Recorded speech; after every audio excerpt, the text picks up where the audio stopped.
Sagging my jeans a bit, yeah, walk with a limp is a reference to Playboi Carti lyrics. And back in summer 16, Joaquin, I was hanging out at his house and he played Fetty by Playboi Carti. 5 years later, and I listen to Playboi Carti every single day, absolutely one of my favorite artists. People really don't put me onto music, but Joaquin most certainly did. So that's why I chose to tweet, just a good connection with music. Nights like these, where I'm the most thankful for where I'm at in life, connects with me because it takes me back to when we used to just go out and we play either football or basketball. We go for walks to Publix after, and it just seems so simple, and I will always cherish those nights that we had when we just all hang out and just have fun and just play sports together. Heart too big for my own good. This tweet to me is Joaquin exemplified.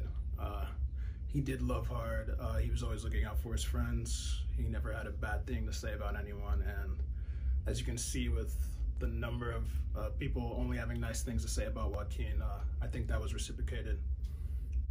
This just reminds me of the tweets he would put out or the stuff he would send in the group chat with me and Ross that just always had me laughing, and just really highlights what a bright soul Joaquin was. So happy birthday, brother. We miss you. Change the ref, shoot baskets, not guns. If you're late on Blonde, you don't deserve to listen to it. Seeing that tweet from Joaquin reminded me of the time we listened to Blonde for the first time in my car, and just of all the good times we had listening to music, dancing, all that stuff. And yeah, so long live Guac. Love you, bro. Happy birthday. So the tweet is, I never needed acceptance from all you outsiders. And the meaning is pretty much like, if you have a great support system, your friends and your family, it doesn't matter what other people think about you. Someone threw me a surprise party for my birthday. So we did. We planned it, and the best part was that Joaquin acted like he had no idea, but he knew he was getting a surprise party. And the best part was that he acted surprised, of course, and we had hats with his face in the front of it because he's Joaquin. So that was the best party of 2016, and I'll always remember it. Yo, at Tom Cruise, you're a weirdo for that Scientology shit. It's funny to kind of go back and look at some of those tweets from him, because obviously the conversations him and I would have were ones that would go beyond just my classroom and go beyond just him arguing with me, whether it be about sports or what movie was great, what movie is not, what hip hop artist is relevant, which one is not, who's the greatest, who's not. It's nice as an educator to see those things and the influence that you have on a kid and an individual.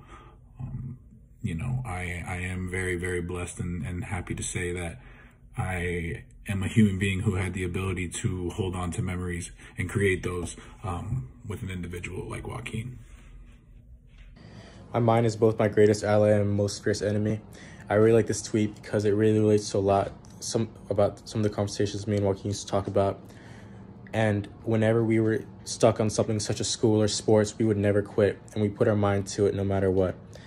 And whenever he was in trouble or with anything, or I was in trouble, we can always bounce off back on each other and figure it out together with our minds. So on April 19, 2016, my brother tweeted out, "Family will always come first," and that includes all my brothers. Me and Joaquin's relationship, man, the type of person Joaquin was, is that he showed you love no matter what.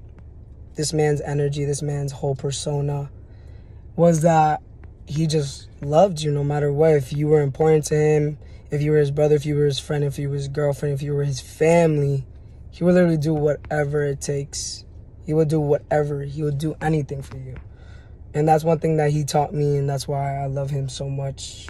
And rest in peace, my brother. Bow! Makes me cringe when people want to be accepted more than they want to be themselves. And that just shows the type of person Guac was. He never changed for anyone and didn't think that anyone should change either. If you died tomorrow, would you be okay with the effort you put into the ones you love? Joaquin tweeted this out a while ago, and a lot of people didn't really think of it as too much, but I know he comes very from the heart, and he always showed love to people that he cared about. Even from such a young age, you don't see it too much in males to show affection and love, but he was one that was always there, always looking out for people, and always showing that you can love people and you can care for them, and it does play a very big impact on how they feel and how you interact with them as friends, family, and it's just something I take very deeply. It's something that he's always showed from day one since I met him, and it's something I could never trade for anything in the world.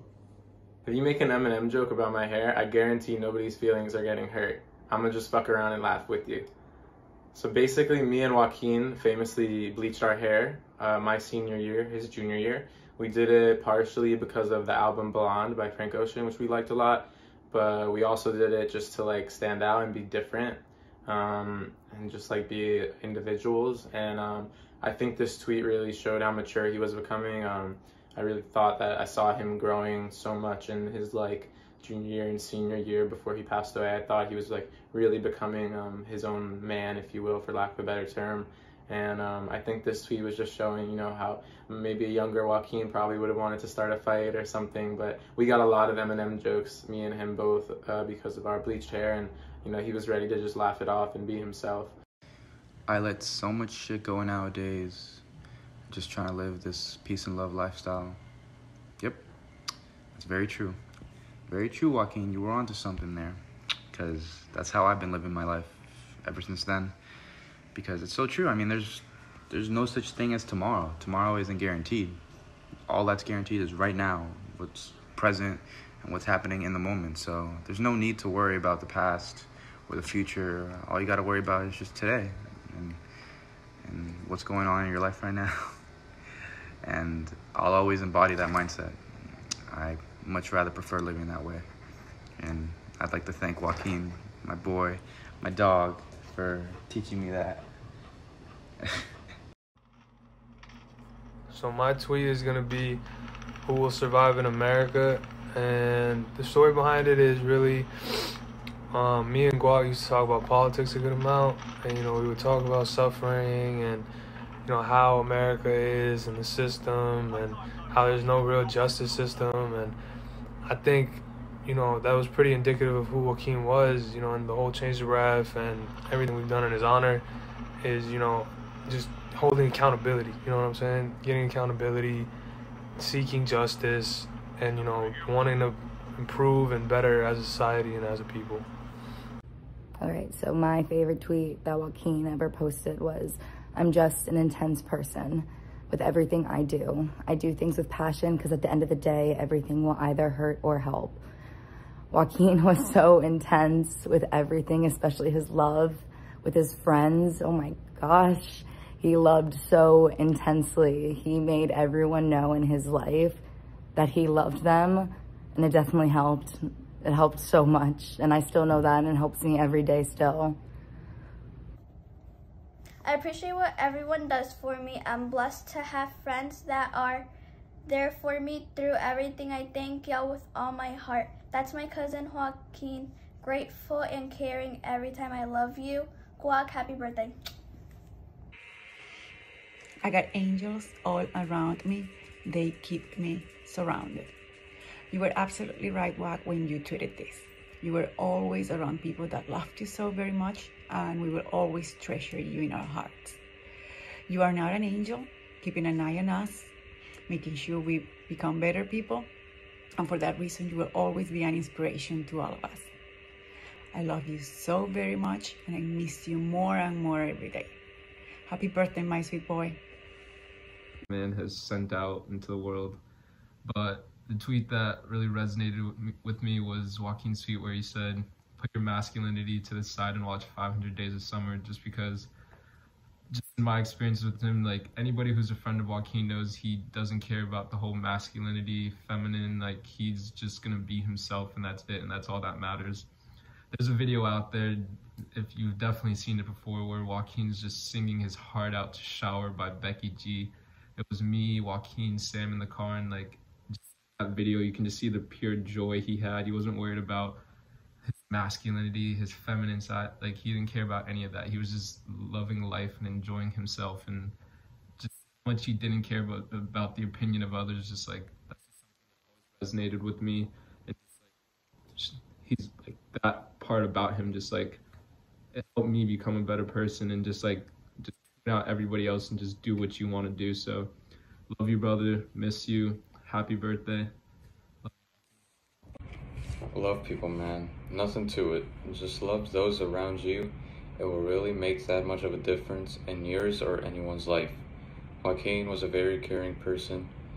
He cared about everybody. He loved everybody. He had no problems with anybody. I love you, Guac, and have a happy birthday. The tweet I'll be reading is, these refs are the worst. And the reason why this is like such a godlike tweet is because like it's so coincidental that changed the ref and everything pertaining to this tweet from a minute ago.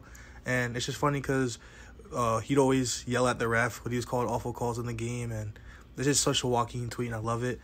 Happy birthday, man. I love you so much, dude. I can't wait to see you again. I love you, man. You make me smile with my heart.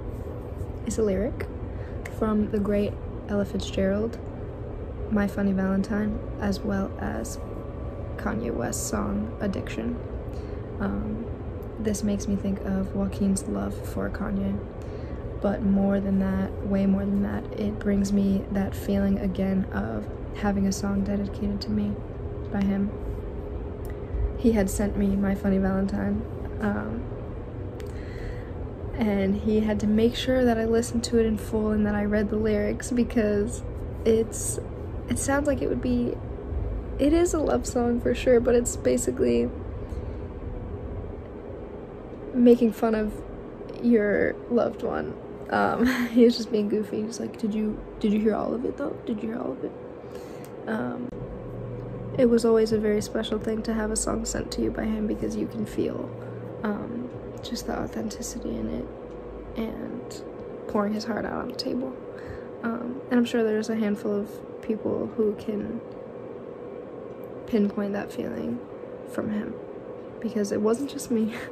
That's how he expressed himself in a lot of ways. So really beautiful being, and happy birthday. I know it's your favorite day, and every day you're counting down how many days to your birthday, how many days to your birthday. So I love you, and you are celebrated in every moment.